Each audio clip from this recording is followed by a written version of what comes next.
बांगलादेश मागच्या काही महिन्यांपासून या ना त्या न्यूजमुळे चर्चेत आहेत. रिसेंटली बांगलादेशच्या टीमला वर्ल्ड कपमधून एक्झिट घ्यावं लागलं आहे. आता क्रिकेट हा प्रश्न बांगलादेशसाठी फक्त खेळाचा नाहीये. बांगलादेशचा जसं भारतामध्ये क्रिकेटला श्वास मानलं जातं, तसंच बांगलादेशमध्ये क्रिकेटचं महत्त्व आहे. पण आता रिसेंट एक्झिट झाल्यानंतर भरपूर प्रश्न निर्माण होतात, की हा वाद फक्त पिचवरचा आहे, की पिचच्या बियॉन्ड जाणार आहे? याच गोष्टींची आपण चर्चा आजच्या सेशनमध्ये करू. आपल्यासोबत आहे गिरीश सर आणि आनंद सर, जे आपल्याला आपल्याला वेगवेगळे पर्स्पेक्टिव्ह देतील. या पूर्ण विषयावरती थोडी खोलवर चर्चा करतील आणि साध्या सरळ सोप्या भाषेमध्ये आपण या विषयाला डिकोड करू. तर Girish sir, let's look at the fact. आता फॅक्टकडे बघू, की बांगलादेशने आय-सी-सीकडे रिक्वेस्ट केली होती, की आमचे मॅचेस श्रीलंकेमध्ये घ्या, भारत आमच्यासाठी सुरक्षित नाही. पण आय-सी-सीने ते रिजेक्ट केलं आणि स्कॉटलंडला घेतलं. तर ह्या विषयाचं जर बघितलं, तर हा प्रश्न निर्माण होतो, की खरंच बांगलादेशसाठी भारत असुरक्षित होतं का फक्त हे एक पॉलिटिक्सचा पार्ट होता? आपण कसं बघतात याकडे? सर हे माझ्या मते ओपन सिक्रेट आहे की IPL मधून मुस्तफिजुर रहमानला वगळल्या कारणाने त्याची ही रिॲक्शन काउंटर रिॲक्शन आली, जी खरं तर चुकीच्या पद्धतीने जास्त ॲग्रेसिव्ह रिॲक्शन बांगलादेशने दिलेली आहे. भारत असुरक्षित आहे असं दुसऱ्या कोणत्याही देशाने किंवा इव्हन बांगलादेशने आधीच सांगायला हवं होतं. तर तसं काही नाही सांगितलंय. याच्यात तर काहीच वादच नाहीये, चर्चेचा विषयच नाहीये माझ्या मते, की भारत सुरक्षित आहे. फक्त त्यांनी काउंटर रिॲक्शन दिली. त्याच्यासाठी त्यांनी भारताचाच संदर्भ घेतला, की जसं चॅम्पियन्स ट्रॉफीमध्ये भारताला पाकिस्तानच्या बाहेर UAEमध्ये खेळण्याची अ, संधी दिली गेलेली, तशीच संधी त्यांना श्रीलंकेत खेळण्यात देण्यात यावी. पण ती ICCनी प्रेशर टॅक्टिक बांगलादेशची न स्वीकारून त्याला रिजेक्ट केलेलं आहे. बरं.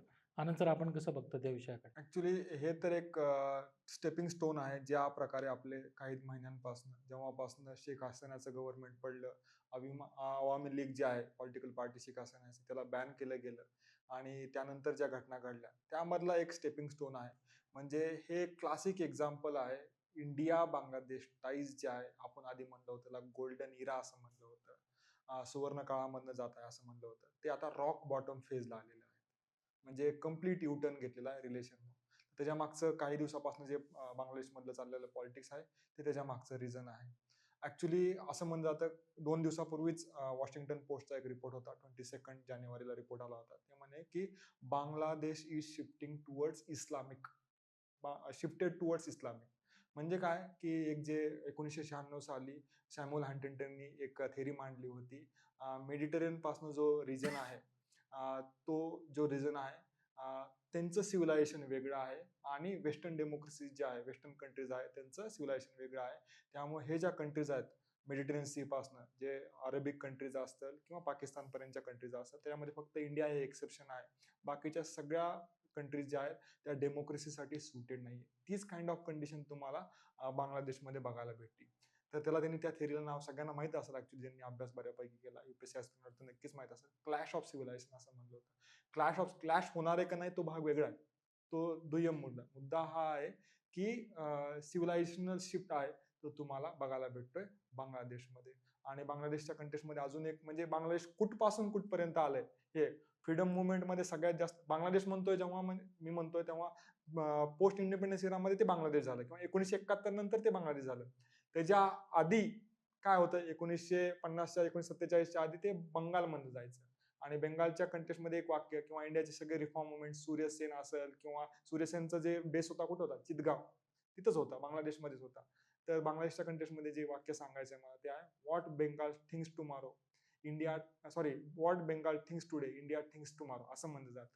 तर ती सिच्युएशन कम्प्लिटली डायमेट्रिकली ऑपोजिट आहे, ती झालेली बघायला भेटते. आणि तेच एक रिझन आहे, तुमचं रिलेशन आहे ते डिटोरेट होत आहे. आणि त्याच्याच मागचं पुढे आपण डिस्कस करू शकतो की जमाते इस्लामी जे ऑर्गनायझेशन आहे त्याचा राईज तुम्हाला झालेला बघायला भेटतो. म्हणजे आपण हे म्हणू शकतो, की आता स्पोर्ट्स डिप्लोमसी ज्याला आपण, की समजा हा हा तर एक आता क्लिअर होतंय, की हे काही स्पोर्ट्स फक्त स्पोर्ट्स पुरतं मर्यादित नाहीये. तर मला एक हे विचारायचं आहे सर, एक प्रश्न याच्यावरून, की क्रिकेटमध्ये पण साऊथ एशियामध्ये पण कुठे ना कुठेतरी 2 ब्लॉक तयार होत आहेत का? कारण फक्त पाकिस्ताननेच बांगलादेशला सपोर्ट केलेला आहे ICCमध्ये. आणि जसं सरांनी सांगितलं, की जे इंटरनल कंडिशन आहे बांगलादेशची, दॅट इज इन्फ्लुएन्सिंग द, तर आपण म्हणू शकतो, की जी सॉफ्ट पॉवर होती बांगलादेशची आतापर्यंत क्रिकेट, इतके देश होते. तर हे पहिले की साऊथ एशियामध्ये पण क्रिकेटिंग ब्लॉक्स तयार होत आहे. कारण श्रीलंकेने तर आपल्या इंडियाकडनंच हे दिलंय. पाकिस्तानने ह्याच्यासोबत गेले. ह्याबद्दल काय सांगणार आपण? बरोबर आहे सर. मला असं वाटतं की याच्यात काय झालंय की क्रिकेट किंवा स्पोर्ट्स डिप्लोमसी हे देशांना एकत्र आणायला वापर करता येईल का? असं आधी पाहिलं जायचं. बरोबर. पण कुठेतरी जसं तुम्ही म्हटलं की क्रिकेट हा श्वास आहे बांगलादेशींसाठी. त्याचाच गैरफायदा घेतलाय तिथल्या रेजिमने, बरोबर. की त्यांनी क्रिकेटचाच वापर करून तिथल्या जनतेला भारतापासून दूर कसं नेता येईल, है ना, हे केलंय. आणि याचं एक कारण मला असं वाटतं, की जसं क्रिकेटमध्ये तुम्ही म्हणताय 2 वोट्स आले. पाकिस्तान तर समदुःखी लोक आहेत कुठेतरी. आणि याचंच एक दुसरा अँगल पाहिला सर आपण क्रिकेटच्या पलीकडे, तर पाकिस्तान, बांगलादेश आणि चायना हे ट्रायलॅटरल मीटिंग सुद्धा झालेल्या आहेत. कुठेतरी ही रेजिम हे पाहायला मिळालेलं आहे, की भारताच्या शेजारी देशांमध्ये एक रेजिम असते जी प्रो भारत असते, प्रो इंडिया असते. एक रेजिम असते जी प्रो चायना असते. म्हणजे तिथलं इंटरनल पॉलिटिक्स असं वर्कआउट करतं. ही रेजिम क्लिअरली अँटी इंडिया आहे. त्यामुळे त्यांची पावलं योग्य स्टेप घेण्याऐवजी अँटी इंडिया स्टेप कसं घेता येईल आणि या पद्धतीने ते करतायत. आणि त्याचाच एक भाग म्हणजे आता क्रिकेटमध्ये आपल्याला साऊथ एशियामध्ये 2 पोल झालेत का काय, असं वाटायला काही वावगं ठरणार. कारण तुम्ही म्हणजे बांगलादेशमध्ये एवढे रेजिम्स होते याआधी पण, की हो. BNP आणि आवामी लीग. पण कुठल्याच रेजिमच्या वेळेस असं झालं नाही, की क्रिकेटचेच म्हणजे बांगलादेश किंवा इकडे आलं नाही किंवा इंडिया तिकडे गेलं नाही. पाकिस्तानसोबत ते मध्ये-मध्ये, आधे-मध्ये क्रिकेट डिप्लोमसी बॅक ट्रॅकला गेलेली आहे. पण this is a first time in the history की बांगलादेश इंडियामध्ये नाही म्हणते. त्याला आपण कारणं भरपूर बघितले. तर ह्याच्यामुळे म्हणजे मी दोघांना प्रश्न विचारतो, तुम्ही आपापले पर्स्पेक्टिव्ह द्या. ह्याच्यामुळे रिजनल कोऑपरेशन जे आहे, ते ओव्हरऑल कारण तुम्ही जसं आपण म्हणतो इंटरनॅशनल रिलेशन्समध्ये, की बाबा तुम्ही neighbours, you can't change your neighbours. आणि even sports has to be the part of the तुमच्या डेली जो रिजनल कोऑपरेशनचा एक एलिमेंट आहे, सॉफ्ट पॉवरचा स्पोर्ट्स आहे. तर त्याच्यामध्ये रिजनल कोऑपरेशनवरती काय परिणाम होईल आणि किंवा क्रिकेट विश्वावरती ओव्हरऑल काय परिणाम होईल.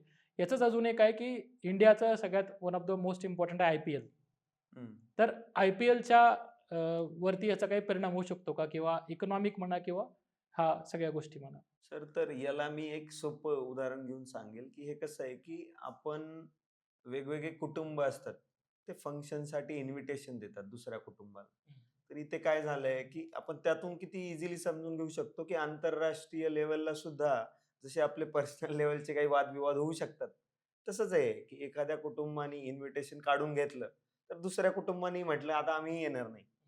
किंवा आम्हीही तुम्हाला इन्व्हिटेशन देणार नाही. हे तशा लेव्हलचंच भांडण कुठेतरी झालेलं आहे, की आता बांगलादेशनी जसं IPLचं काढून घेतल्यामुळे तेही कंट्री येणार नाहीये असं दिसतंय. दुसरं क्रिकेटवर काय इम्पॅक्ट होईल किंवा इंडियावर काय इम्पॅक्ट होईल, तर मला एक इम्पॅक्ट क्लिअरली दिसतोय, की कुठेतरी सॉफ्ट पॉवर इंडियाचं जे आहे IPL, स्पेशली साऊथ एशियामध्ये जिथे क्रिकेट लव्हिंग नेशन्स आहेत.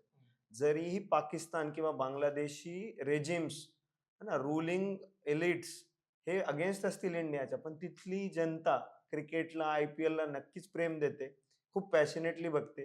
पण कुठेतरी IPL मधून मुस्तफिझुरला काढण्यामुळे तिथल्या रेजिमला हा निर्णय घेता आला, की आता IPL ब्रॉडकास्टच आम्ही होऊ देणार नाही. हं. तर हा नुकसान थोडाफार आपल्याला होईल. राहिला विषय इकॉनॉमिक याचा, तर आपल्याला त्याचा फटका नाही बसणार BCCIला किंवा इंडियाला. पण बांगलादेशला नक्कीच एक मोठा रेव्हेन्यूचा चंक ही टुर्नामेंट T20 वर्ल्ड कप न खेळता येण्यामुळे त्यांना मात्र नुकसान होईल. सर आपल्याला काय वाटतं रिजनल कोऑपरेशनच्या वरती काय त्याचा परिणाम होईल? ऍक्च्युली इंडिया बांगलादेश रिलेशन मी मगाशी म्हणलं ते रॉक बॉटम फेजला आहे. त्यामुळे आणि इव्हन जे आता करंट रेजिम आहे, मोहम्मद युनुसने रिकमेंडेशन दिलं होतं की सार्कला रिवायवल करा. डेड आयडिया आहे ती सार्कला रिवायवल करणं. पाकिस्तानला बरोबर घेऊन जाणं इंडियाला शक्य नाहीये. म्हणजे रिसेंटली मराठी पेपरमध्ये आर्टिकल वाचलं होतं, त्यामध्ये म्हणलं होतं की ते शब्द वापरायला पाहिजे का नाही मला माहित नाही, पण पाकिस्तान एक कुत्र्याचं शेपूट आहे, ते काय सरळ होणार नाही. त्यामुळे त्याला त्याच भाषेमध्ये बोललं पाहिजे. तर सिमिलरली कंडिशन अशी व्हायला लागलेली आहे, तुम्हाला सिव्हिलायझेशन शिफ्ट असेल किंवा रेडिकलायझेशन असेल बांगलादेशमधलं, तर एक काइंड ऑफ दुसरा पाकिस्तान तुमच्याकडे तयार होतोय का, एवढी कंडिशन तुम्हाला ईस्टर्न साईडला आहे ते तुम्हाला बघायला भेटेल. आणि ते इंडियाला परवडणार नाही. का? कारण की तुम्ही ते एक टीम मार्शलचं पुस्तक आहे, त्याच्यामध्ये म्हणलेलं आहे की प्रत्येक कंट्री आहे ती प्रिझनर्स ऑफ जॉग्राफी आहे. तुम्ही जॉग्राफीला एस्केप करूच शकत नाही. आणि आपण सिम्पल फॅक्ट आहे की आपण चायना बरोबर नाही, पाकिस्तान बरोबर नाही, सगळ्यात जास्त बॉर्डर शेअर करतोय ते बांगलादेश बरोबर करतोय. तर ते आपल्याला परवडणार नाहीये. मग आता आपण वेट अँड वॉचची भूमिका घेतो. इंडियन गव्हर्नमेंटची ऑफिशियल भूमिका काय वेट अँड वॉचची आहे की 22 फेब्रुवारीला इलेक्शन होणार आहे बांगलादेशमध्ये. जे नवीन रिजिम येईल त्याच्याबरोबर रिलेशन आपल्याला चांगले ठेवायचे. त्यामध्ये पण एक इश्यू काय आहे, मेजर इश्यू मी तुम्हाला मगाशी पासिंग रेफरन्स दिला होता की जमात ए इस्लामी पॉवरमध्ये रिसेंट प्री पोल सर्वे जे झाले होते, अल जजिराचा प्री पोल सर्वे आहे, त्याच्यामध्ये त्यांनी सांगितलं 33 to 34% वोट्स जे आहे ते जमात ए इस्लामीला भेटू शकतात किंवा मेजॉरिटी आहे ती पण भेटू शकते जमात ए इस्लामीला. जमात ए इस्लामी कोण आहे जर तुम्हाला समजलं तर तुम्हाला कळेल की मी बांगलादेशमध्ये शिफ्ट का झालाय असं म्हणतो किंवा जे रिपोर्ट आलाय ते मी त्याच्यावर इन्फोसिस का देतोय. तर जमात ए इस्लामी ही ऑर्गनायझेशन आहे ज्यांनी बांगलादेशच्या इंडिपेंडन्सला अपोज केलं होतं, ज्यांनी पाकिस्तानची साईड घेतली होती 1971 मध्ये, जेव्हा आपण बांगलादेशला इंडिपेंडन्सला सपोर्ट केला होता. बेंगाल वाहिनी वगैरे आपल्या सर्वांना माहिती आहे तो इतिहास वगैरे. तर त्यामुळे ती परत पॉवरला येते. तर त्याच्याबरोबर आणि इंडियामध्ये काय केलं, वेट अँड वॉचची भूमिका घेतली ते एक मुद्दा आहे. दुसरं इंडियाने जमात इस्लामी बरोबर पण टॉक आहे ते सुरू केलेलं आहे. आपल्याला रियालिटी आहे ते ऍक्सेप्ट करावं लागणार आहे आणि त्यानुसार इंटरनॅशनल पॉलिटिक्समध्ये तुम्हाला नॅव्हिगेट आहे ते करावं लागतं. जसं आनंद सरांनी सांगितलं किंवा तुम्ही जे म्हटलात की रिजनल कोऑपरेशनवर नक्कीच निगेटिव्ह इम्पॅक्ट याच्यात येऊ शकतो. जी एनॉलॉजी मी दिली की फॅमिलीज जर इन्व्हिटेशन्स देत नाहीयेत तर कुठेतरी ते रिपरकशन्स पुढे पण तुम्हाला दिसणार आहेत. जोपर्यंत रिलेशन्स व्यवस्थित होत नाही, सार्क असेल, बिमस्टेक असेल किंवा IORA असेल, वेगवेगळ्या ज्या ऑर्गनायझेशन्स आहेत तिथल्या कोऑपरेशनला सुद्धा थोडा धक्का पोहोचू शकतो. बरोबर. नक्कीच रिजनल कोऑपरेशन हॅम्पर होईल आणि इंडियाला जर स्ट्रॅटेजिक बॅकयार्ड आहे इंडियाचं, इंडियन ओशन, तो इन्फ्लुएन्स मेंटेन करायचा असेल तर 2 मुद्द्यांपासून इंडियाला जरा जपून राहावं लागेल. एक म्हणजे बांगलादेश म्हणजे जे रायझिंग फंडामेंटलिझम आहे ते कसं कमी होईल, डिरेक्टली इनडिरेक्टली त्याचे मार्ग शोधायला लागतील. कारण जनता एकदा जर फंडामेंटलिझम कडे गेली तर रिलेशन्स रिवाईव्ह करणं डिफिकल्ट होऊ शकतं. दुसरं, चायनाच्या हातात नाही जाऊ दिलं पाहिजे बांगलादेशला. तसं पाहायला गेलं तर क्रिकेट हा एक छोटा भाग आहे. जिओ पॉलिटिकल ज्या बाकी रिक्वायरमेंट्स आहेत भारताच्या नॅशनल इंटरेस्टच्या त्या जास्त महत्वाच्या आहेत आणि क्रिकेट ह्या छोट्या छोट्या मुद्द्याची ठिणगी लागून बांगलादेश चायनाच्या हातात नको जायला. ह्या 2 मुद्दे मला महत्वाचे वाटतात. सो टू कन्क्लूड, जसं आपण बघितलं की हा जो मुद्दा आहे बांगलादेश क्रिकेटच्या एक्झिटचा, हा बियॉन्ड द पिच आहे. त्याच्यामध्ये क्रिकेट खूपच कमी आहे. जसं समजा डेटॉल साबणचा किटाणू उरल्यावरती कसं 99.9% आणि 1% त्यात किटाणू उरतात, तेवढाच क्रिकेट याच्यामध्ये आहे असं आज आपल्या डिस्कशनमधून हे करू. बाकी 99% त्याच्यात रिजनल पॉलिटिक्सच आहे. त्यामुळे ते रिजनल क्रिकेटचं होत राहील, कारण भारताने याच्या आधी पण प्रूव्ह केलेलं आहे की we are a safe global host, की आपण अशा लेवलच्या टुर्नामेंट्स होस्ट करू शकतो, सेफली होस्ट करू शकतो, आपण कुणालाही सेफ्टी देऊ शकतो. तर तो मुद्दा नाही आहे, पण त्याच्यामध्ये पॉलिटिक्स इन्व्हॉल्ड आहे. त्यासोबतच जसं आनंद सरांनी सांगितलं की ट्रॅक टू डिप्लोमसी पण ॲक्टिव्ह आहे. तर रिजनल कॉपरेशनचं स्पिरिट भारत नेहमी मेंटेन करतं आणि तेच पुढे तीच डिप्लोमसी आपल्याला ॲक्टिव्ह होताना दिसते. So thank you and all the best.